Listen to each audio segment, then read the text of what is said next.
In Italy 1990, there were legends like Maradona, superstars like Gary Lineker, Ruud Gullit, Marco van Basten and Italy's Gianluca Vialli. There was brilliance too between the posts from England's Shilton, Holland's Van Breukelen, Italy's Walter Zenga and West Germany's Bodo Illner. And in all the excitement, 4 new superstars were born. Toto Schillaci of Italy, West Germany's Jürgen Cataclysmic Klinsmann, Italy's charismatic Roberto Baggio and England's irrepressible Paul Gascoigne.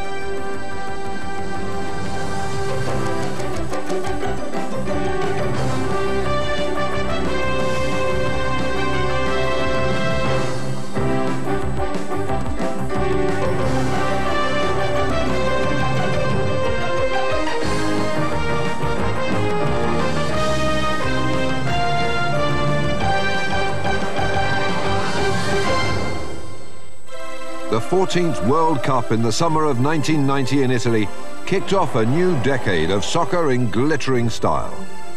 For a month, the Italians played host to the world's superstars. They welcomed over 500,000 fans from abroad, 2,200 journalists and 167 of the world's TV networks.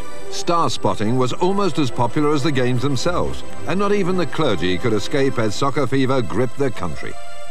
Italy's second city, Milan, has in recent years earned the reputation of being the world's soccer capital. Its 2 clubs, Inter and AC Milan, investing millions in space-age training facilities and foreign talent. One of Inter Milan's more inspired acquisitions is Jürgen Klinsmann, the spectacular striker who played a major role in West Germany's 1990 World Cup victory. A baker's son from Stuttgart in West Germany, Klinsmann is nicknamed the Blonde Bomber when he plays for the national team, and it's easy to see why.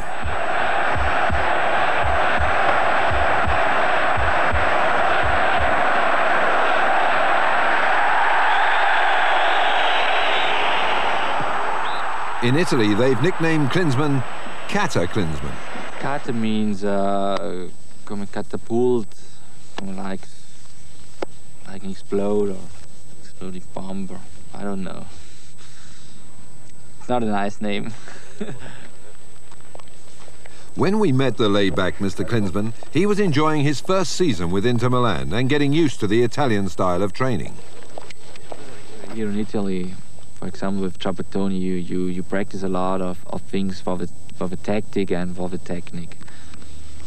You practice a little bit more quiet. You don't run so much. Here in Italy, you close the space for the other players, so it's real difficult to make a goal here, to go inside the area, so it's not easy to score in it. A lifestyle away from Milan is Cologne, where Klinsmann joined the national team for rigorous pre-World Cup training, supervised by manager Franz Beckenbauer. In Germany, you play more with pressure, with running. You run up and down. Beckenbauer, for sure he knows everything about the soccer. So he played himself about 10 or 15 years professional soccer player. So he knows exactly what is in the mind of the players. So what the players are thinking. It's really fun to work with them. To qualify for the 1990 World Cup, West Germany, spearheaded by Klinsmann, had to beat Wales.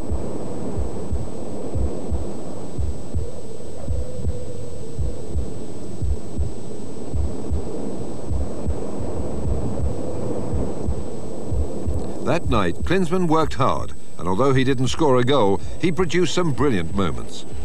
With the score 2-1, West Germany qualified for the World Cup for the 10th time in a row. Away from the soccer field, how does Klinsmann enjoy himself? I prefer to relax. Often I'm really lazy. On one side is my job, is soccer, and the other side is my private life. And I found a nice place on the Lake of Como. It's a really nice place. It's quiet. Hey, ciao, come state? Sì. Earning the top salary that's paid to international soccer stars in Italy, what does Klinsmann do with his money? right now I make, with money, I make myself independent for my future. So I leave it in the bank.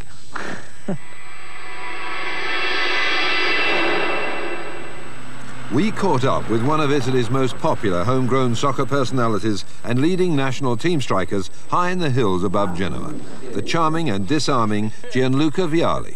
So we asked him to test his English and tell us how he spends an average day. Io non mi ricordo. Allora, in the morning, giusto? In the morning, I ran, I play football, and now I go with the bicycle. And after I eat, and in the afternoon I do therapy. Vialli is also the top star of Sampdoria, the first division side based in Genoa. Months before the World Cup kickoff, disaster struck when Vialli broke his toe. So the only way of keeping in shape was to cycle and have regular sessions of therapy. In Italy's sensational soccer press at the time, Vialli's broken toe assumed the proportions of a major national catastrophe, especially as he's one of the country's leading goal scorers.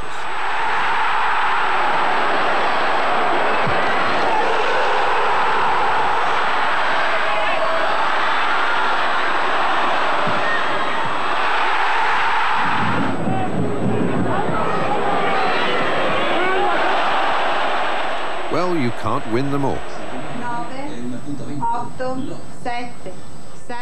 His boyish good looks and breezy personality have earned Gianluca Vialli a big audience on television with his own weekly show, which, guess what, is about football. But then, with the maestro himself scoring goals like these, he has no shortage of material.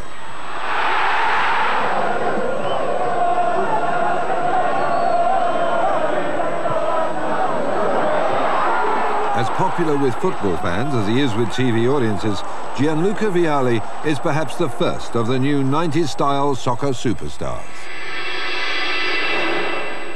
Milan's most famous landmark is its cathedral.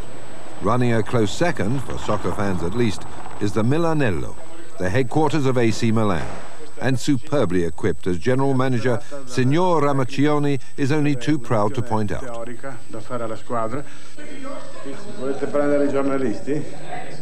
Recently, the giornalisti have had plenty of news to report about AC's remarkable list of player acquisitions, masterminded by AC's president and media mogul Silvio Berlusconi. In a major soccer coup, Berlusconi purchased these three players, the cream of Holland's national team. The talented midfielder Frank Rijkaard, Holland's captain, the charismatic Ruud Gullit, and striker Marco van Basten. Did leaving his Dutch club Ajax pose any problems? It wasn't a difficult decision for me to transfer from Ajax to Milan, because I think to play in Italy is for a football player is very nice, because here every stadium is full, and I think here you can also earn a lot of money. The competition is very interesting.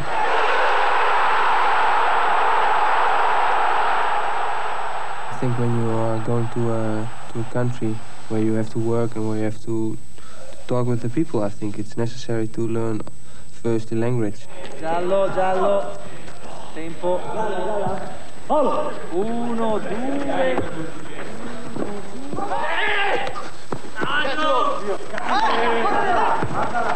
Facciamo l'ultimo mezzo minuto, ancora di conduzione più veloce, ancora di conduzione più veloce. Ok, via, adesso conduciamo l'uno. Yeah, I'm followed by the press rather much. Yeah, sometimes it's difficult, but I think it's also part of your job.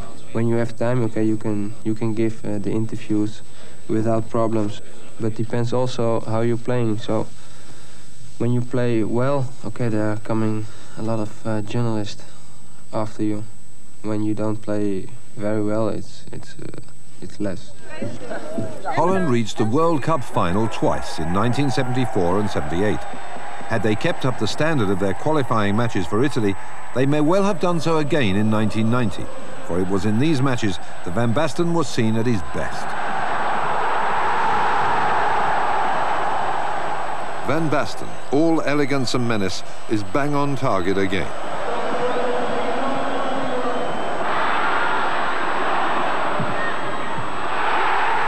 Twice named European Footballer of the Year, many would regard Van Basten as the centre forward of their dreams.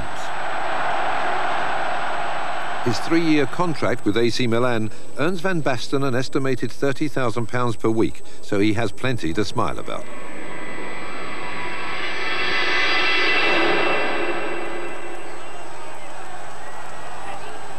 This is Ruud Gullit, and of all the players currently on the world scene, possibly the most charismatic. A former European Footballer of the Year, Gullit, together with Van Basten, helped Holland to become 88 European champions and win for AC Milan the 89 European Cup.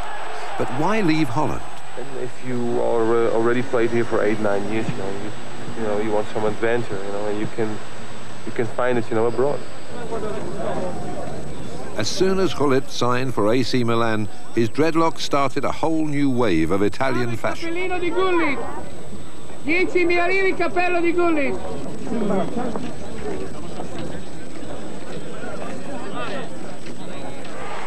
Gullit's most immediate quality is his remarkable athleticism. With inexhaustible energy, he covers the whole pitch, one moment defending, the next on attack.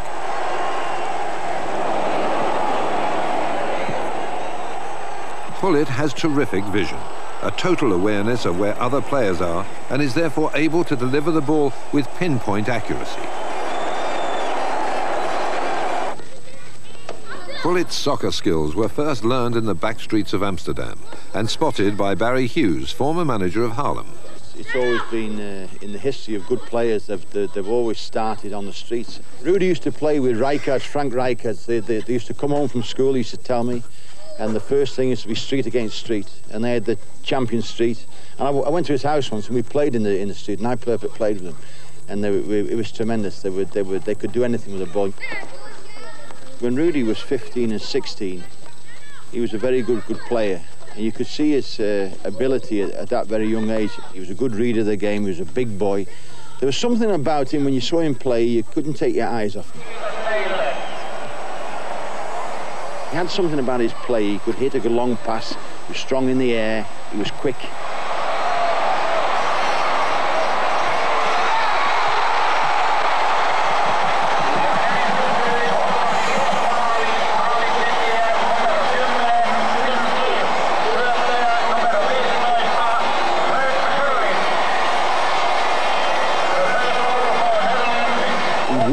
I think he's always kept that. When he hasn't been playing well, he's always kept working, and he had a good heart as well. How are you feeling, Milan? Gullit, when he's not delighting the crowds with superb displays of soccer, enjoys appearing with his favourite reggae band. A tireless campaigner against apartheid, he dedicated his 1987 European Footballer of the Year award to Nelson Mandela. I've been fighting against the world. When the time comes to hang up his soccer boots, Ruud Gullit could do worse than try his hand at show business. His voice may need a little work, but his style and charisma are those of the born entertainer. Grazie, Milan. A few months before the 1990 World Cup, the supporters of Italy's Fiorentina soccer club went on strike to stop the transfer of a sensational young player. His name? Roberto Baggio. Baggio is a really good player. He's going to become one of the best in the world. Roberto Baggio is born in Caldogno. He started young and playing in Vicenza.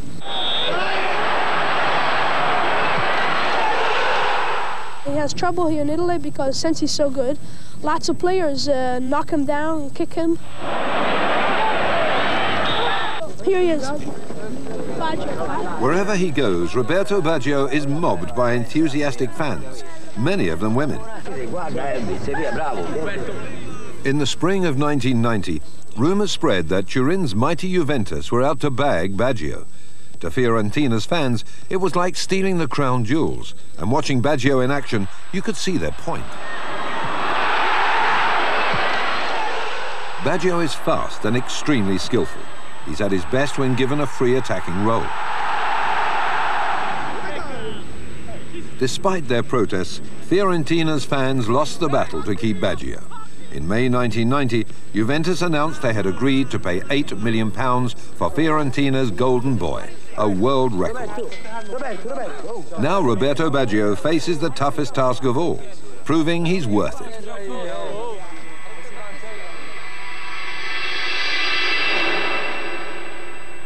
This is Cagliari, the main port on the island of Sardinia, where for their first round matches in Italy, the England team and its 1986 World Cup hero Gary Lineker were based. A few months before, in London at the Earl's Court Toy Fair, Lineker, always in demand, prepared to launch himself in miniature. Oh, I don't like goalies. Is that hand going through? Stick it up your nose. Yeah, I was sticking right up his nose. Gary Lineker got the full star treatment when he was awarded the Golden Boot for being the 1986 World Cup's top scorer.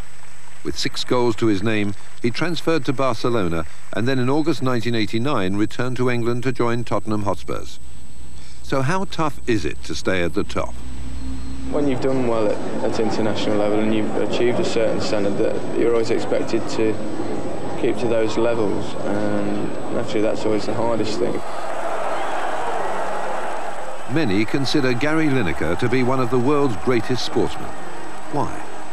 Well, as this exclusive slow-motion portrait reveals, he won't allow his effectiveness to be destroyed however hard he's tackled. He just gets up and gets on with it. He plays to his own strengths and knows his limitations.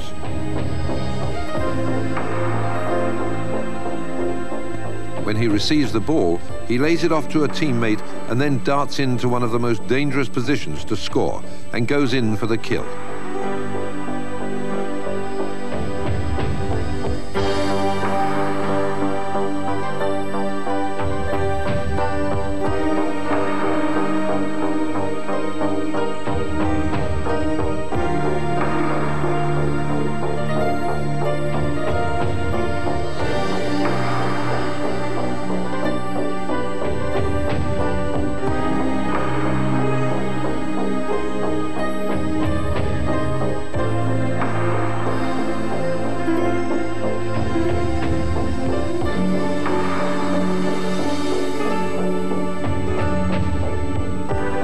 It's Lineker's total concentration on scoring that marks him out as one of the world's best players.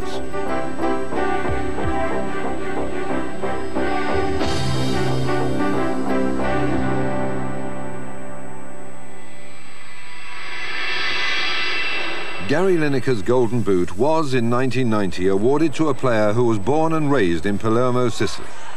On the nights that Italy played, the Schillaci family sat glued, until Toto scored, that is. Euphoria spread to the streets outside, and even the papers echoed the nation's feelings about Italy's overnight sensation, Salvatore Toto Schillaci. Within 3 weeks, the media had elevated the former motor mechanic to a world superstar. What a story. Even the Italians seemed taken aback by Schillaci's success. They shouldn't have been. In his first season for Juventus, just before the World Cup, Schillaci ended up as the league's top scorer with 26 goals, one ahead of Marco van Basten. The fairy tale was fed by up-to-the-minute reports from Palermo, with comments from his family, his father Domenico, and his 4-year-old niece. Among the qualities that single out Schillaci as a great player are his exceptional positional sense, much admired by Italy's former national team goalkeeper and now Juventus manager Dino Zoff. Schillaci is the scourge of defenders, his powerful shots being delivered at an explosive pace and with the precision of a surgeon's knife. But the real winners are Juventus, who paid a reported £1.6 million to Messina for Schillaci, a transfer bargain if ever there was one. A winter Sunday in Florence, where 4 months before the 1990 World Cup, fans gathered outside this hotel, hoping to catch a glimpse of the man who has become a soccer legend. His name is Diego Maradona, and in the opinion of many, the world's greatest soccer player. Maradona shot to fame in the early 1980s. By 1982, he was already beginning to prove that he was one of Argentina's more valuable exports. On a 3-match tour of Japan, Maradona and his team, Boca Juniors, were paid $100,000 a match by the Japanese soccer authorities. Not everybody is invited to break open a barrel of sake, but the Japanese accorded Maradona the celebrity status his talent deserved. The skills that were later to contribute to Argentina's World Cup victory in Mexico '86 were plain to see. His exceptional ball control, his amazing acceleration, his dexterity and pinpoint accuracy in shooting, and his remarkable ability to run the ball at defenders and take them out of the game. Maradona picked up awards wherever he played, but one of the more prestigious was presented to him in Paris in 1986, the Golden Ball for the most outstanding player of the Mexico World Cup. After a spell with Barcelona, he transferred to Naples for a fee reported to be around $7 million. With 6 daily soccer newspapers to fill, the Italian press are almost as pushy as the fans. On and off the pitch, Maradona's bodyguards have to be ever vigilant. This man has broken through the security barrier. Fortunately, he only wants an autograph, but it could have been worse. In Italy, being the world's greatest soccer player is like being a top gunfighter in the Old West. Maradona is a marked man. They're out to get him, and get him they do.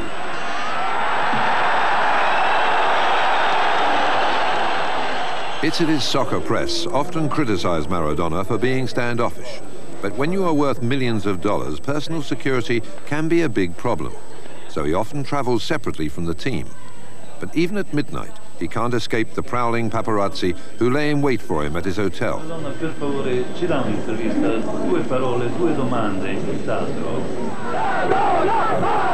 Maradona craves peace and quiet, and is often criticized for preferring to train in private rather than with the Naples team.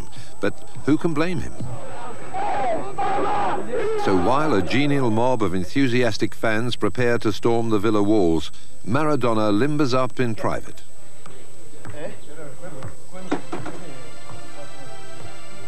Yeah. 10 years at the top may have taken their toll, but give the world's greatest soccer player a ball and the magic is still there in abundance. Although Argentina reached the World Cup final for a second time in succession, perhaps the most disappointing aspect of Italy 1990 was that the world at large never saw Argentina's captain at his greatest, and many have even wondered whether his legendary status was deserved. And yet, had they watched Maradona in action in the long season that led up to the World Cup, they would have seen him at his brilliant best.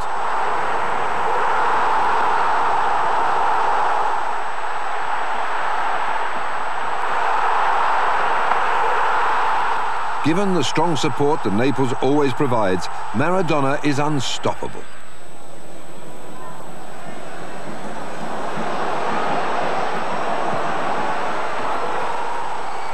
Like him or not, Maradona deserves his place alongside Pelé as a soccer immortal.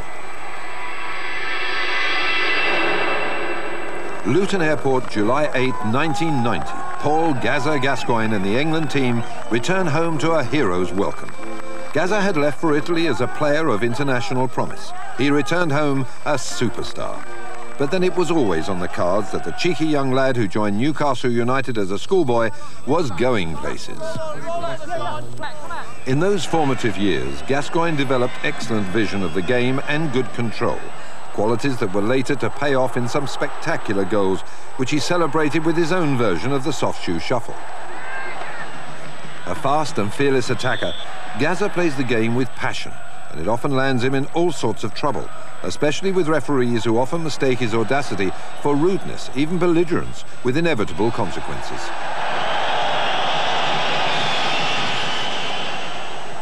Gazza's passionate commitment to the game soon paid dividends, earning him a regular place in Newcastle United's first team and thousands of fans who badly needed a star, and in Gascoigne saw one in the making.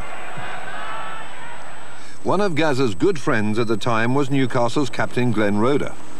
The style that he plays and the way that he wants to play football, I think you've got to be supremely confident because he plays a risk game. He takes chances. An artist rather than a labourer, Gascoigne manages to lift the game above the workmanlike, often bamboozling the defence with shots of sheer genius. Born in Gateshead, Gascoigne has received staunch support from his dad, who has seen his son's dream of playing for England materialise at two levels. The first for the nation's under-21s, with an impressive debut that included some stunning goals.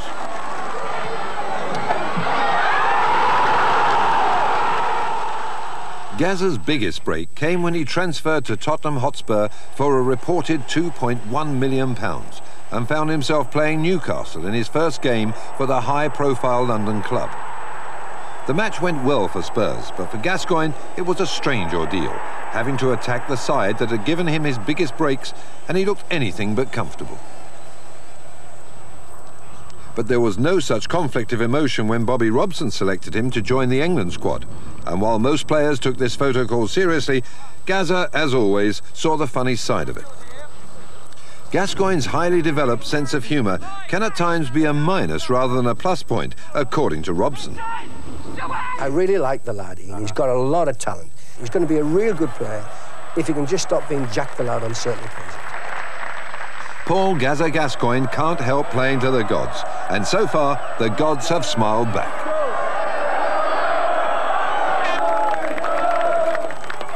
Italy 1990 was to be Peter Shilton's last World Cup, retiring from an international career which had spanned 20 years and earned him the reputation as the world's finest goalkeeper. Who would be the #1 super saver of the 90s? As Italy showed, there was no shortage of promising contenders. So as the new decade dawned, we went in search of the men who are paid to stop what everybody wants: goals. We observed their remarkable talents at work, their raw courage, their ironclad determination, and razor-sharp reflexes. They've been called the crazy men of soccer, but just how crazy are they? This is the story of the World Cup's #1 shot stoppers, the super savers. Goalkeepers are a special breed,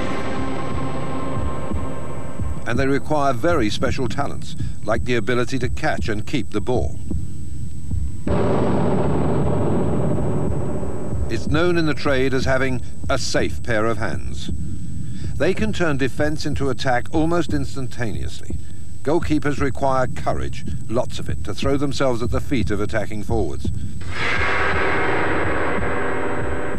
They need to be especially agile to deflect shots like this.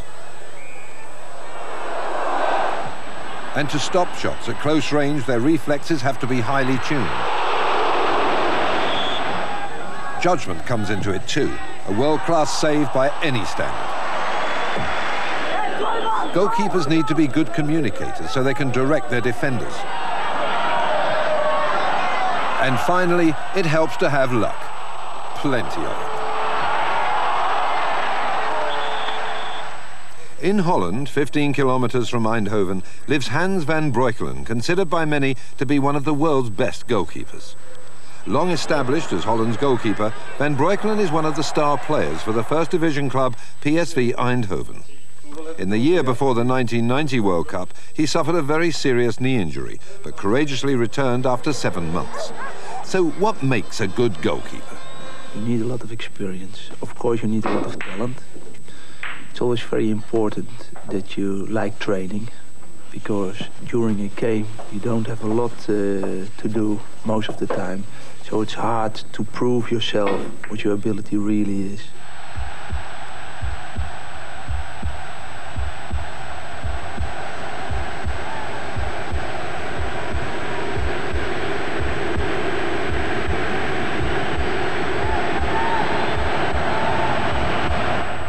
It's very important to keep it quiet in your head.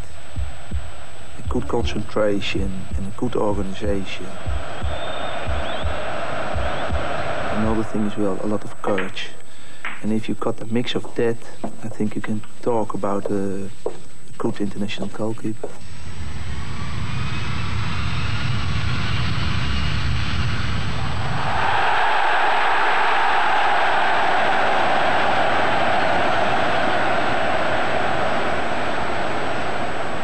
It's a matter of enjoying yourself and try to get the best out of yourself, because that's the main thing, especially for your own team. Van Breukelen, with his wife Karen and their 3 young children, owns a small holding with a variety of farm animals and dogs for the children. He started his career as a semi-professional, earning his main living as a primary school teacher, so it's not surprising that he's a good communicator. It's important to be not just good colleagues, but especially good professionals. Talk about the game, trying to close down the most easiest way to the goal.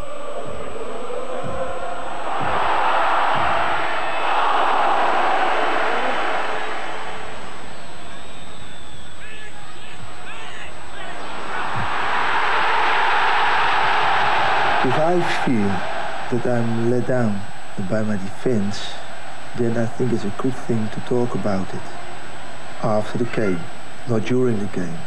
Because if the ball is in the net, there's no need to argue anymore. And if you start arguing, it puts a lot of attention away from other important things. So it's better to talk, for example, at halftime or after a game with your defense.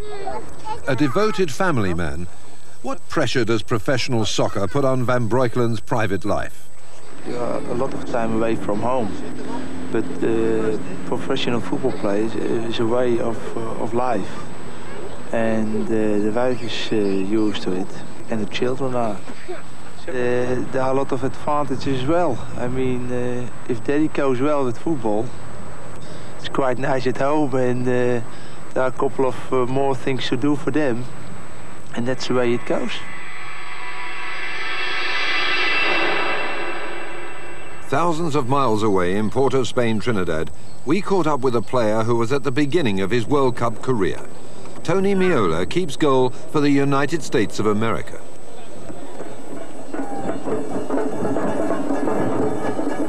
The match against Trinidad and Tobago was the last qualifier to be played for the 1990 World Cup. To reach the finals, the United States had to win this match. Trinidadians, not surprisingly, had other ideas, so Tony Meola had his work cut out.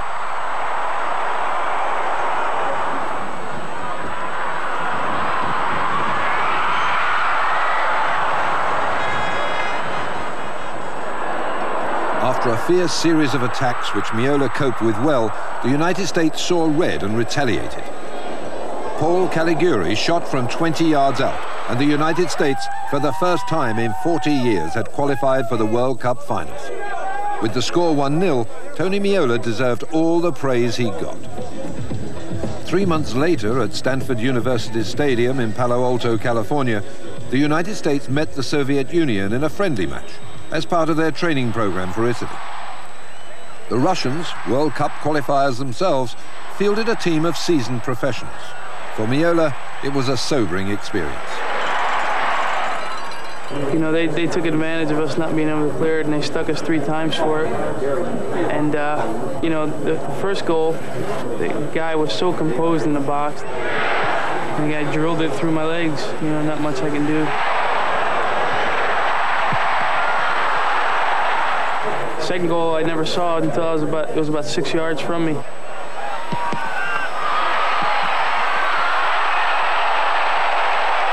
The last goal, the guy had no time whatsoever, and he caught us all going across the box, and he put it back behind everybody. You know, it's just a world-class goal.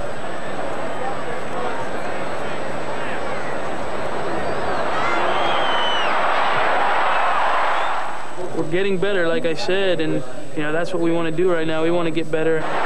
The fact that Meola has no illusions about the tough world-class competition that the US faces and is willing to learn and work hard to improve his skills make him one of the most promising young goalkeepers on the international scene. For the citizens of Cologne, West Germany, it was spring carnival time. For the supporters of the Cologne Football Club, it's carnival time most match nights throughout the soccer season. Dodging big drums and war paint, we asked some of Cologne's colourful fans who their favourite player is. Oh, Bodo is #1 for us. Oh, Bodo is super. He's very good. I don't know if he's the best, but he's very good. Bodo Egner.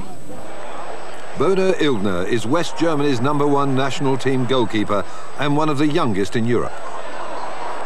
He joined Cologne as an apprentice in 1985, aged 17. A year later, he took over from West German international Toni Schumacher as the club's goalkeeper. So what's it like being the country's top goalie? Yeah, it's a nice feeling when they accept you, when they know that they think that you are a good goalkeeper and you are the #1 of Germany. It's a very nice feeling that they think so, and I have to show it in any game. In this match between Cologne and the legendary Bayern Munich, Illgner pitted his wits against some of West Germany's top soccer talent. With the pressure mounting, the yellow card started to fly. It resulted in a free kick and the sort of goal that no one can stop. Yeah, it was a very unfortunate goal because the wall, I don't know whether it's the right word, the wall turned the ball into the other side and I had no chance to get it. Yeah, I'm angry about it, but it's not as bad when I made the mistake. I'm very angry, and it's just a normal goal. I'm angry. When Illgner was training for the World Cup, he was given VIP treatment by national team manager Franz Beckenbauer. Apart from innovative training aids, Illgner had his own coach, former World Cup winning goalkeeper Sepp Maier.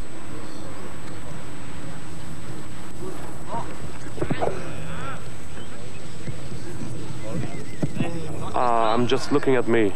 I'm training, I'm practicing every day with my special trainer, and I'm trying to work very hard. So I'm just looking at me and not to the others. It's not important whether there's another goalkeeper who makes a mistake or is very good. It's not important for me. Important is my playing.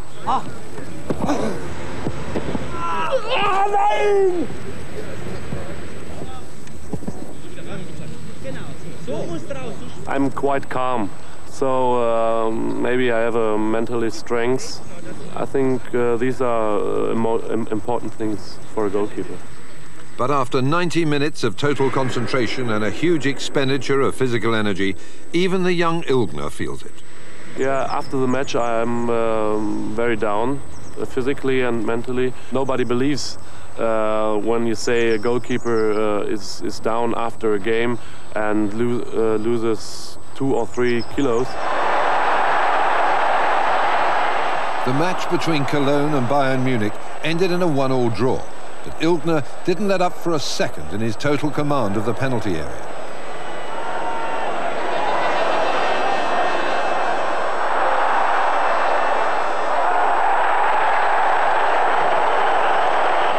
You have to have courage, otherwise you are always second. And there's no doubt that Bodo Illgner is determined to remain #1 for a long time to come.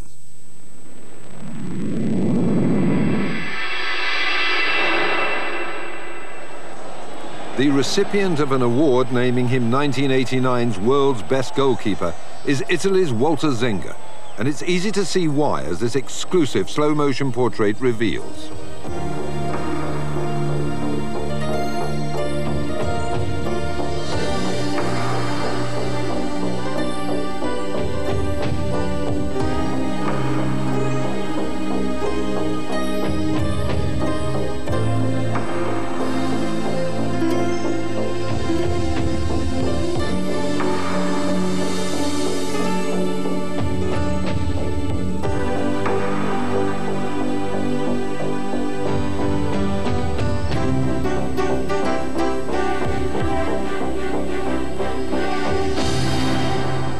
Reserve goalkeeper in Italy's 1986 Mexico squad, World Cup 1990 gave Zenga his biggest break in an already illustrious career. It began here at Inter Milan in 1971, when Zenga, barely 11 years old, was accepted for Inter's junior squad. Now, as one of Italy's major soccer personalities, Zenga has little time to himself. I have a little free time because the football take all the time. Well, not quite all the time, because Zenga's star is rising in the world of Italian television. Surrounded by pretty girls, robots and the occasional Ferrari, Zenga hosts a show called Forza Italia. His beautiful co-host is also his wife Roberta, and together they attract 1 million viewers nationwide every week. So what's it like to work with Walter? It's good because with his work we don't saw each other very much, and so working together gave us the possibility to see us. Cartolina postale, vi trascrivete i sopranomi e spedite il tutto a Odeon, Forza Italia, concorso vinci. But back to soccer. Who does Zenga rate as the world's best goalkeeper? Oh, the best goalkeeper in the world are Prudhomme from Belgium, Hans van Breukelen from Holland, and I think also Shilton, because it's the great monument for goalkeeper. England's Peter Shilton is regarded by many as the goalkeeper's goalkeeper.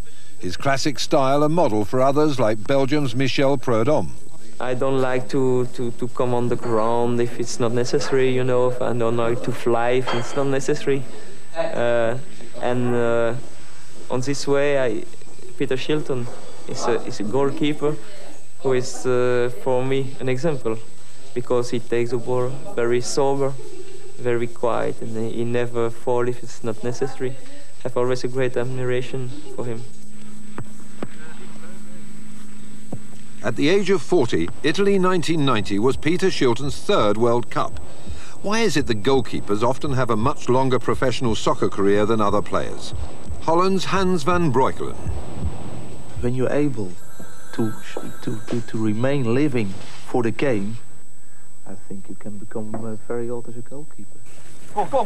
Peter Shilton lived for soccer for over 20 years and became one of the highest paid players in British football.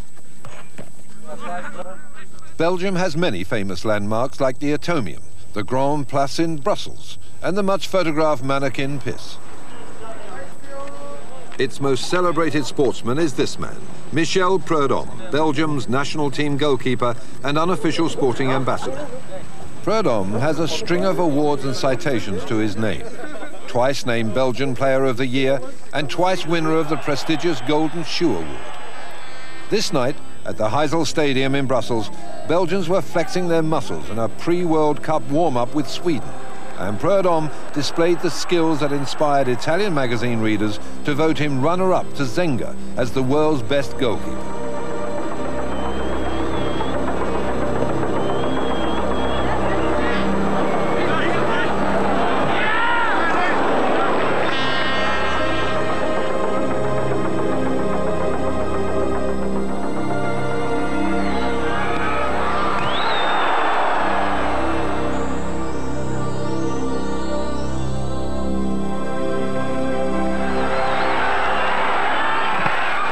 With a certain Gallic charm, Prudhomme shrugs off the dangers of being a goalkeeper. If you're a keeper, you have always to go with your head, with your hand in the foot of the other one, because yeah, it's dangerous, you know, but it's a way of life of a keeper. Sometimes a very painful way of life. In this match, Prudhomme's left thigh was heavily booted by a Swedish forward. With an important league match 3 days later, Prudhomme consulted KV Mechelen's sports doctor Walter Jaspers early the next day. Would he be fit enough for Saturday's game against FC Liège? Dr. Jaspers prescribed ice pack, special cream and rest, and yes, he'd be okay for Saturday. Snooker 1 in Mechelen is one of Michel Prudhomme's recent business ventures, and with the game sweeping Europe, it's proving to be very successful, especially with soccer players, and for very good reason. It's a good sport with football. I mean, because I like to play tennis, but after training, football training, you cannot play tennis, and it's dangerous. But snooker is no problem for us. Only if we. The only problem is that we can drink a beer if we play snooker, but there is no other problem. Prudhomme has been with KV Mechelen since 1986, and in 1988 helped them to win the European Cup Winners' Cup. With a sore left thigh, Prudhomme was back in goal for the Saturday fixture against FC Liège. One of the skills a goalkeeper has to have is good communication. You know, my position, the position of a goalkeeper is a position where you can see everything what's happened. And I try always to give information to the other player if somebody comes on the left side or on the right side.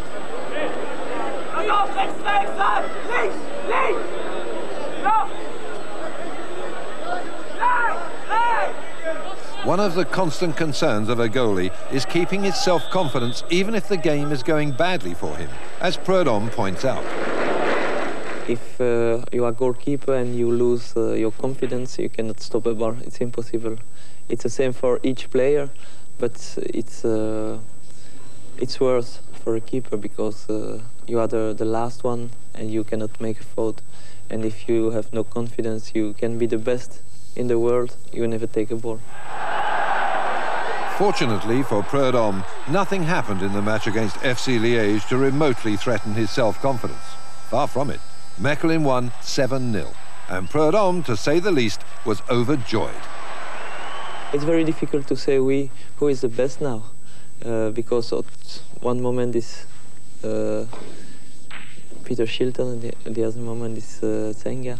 You never know, but it's a beautiful job, and we have a lot of very good goalkeepers.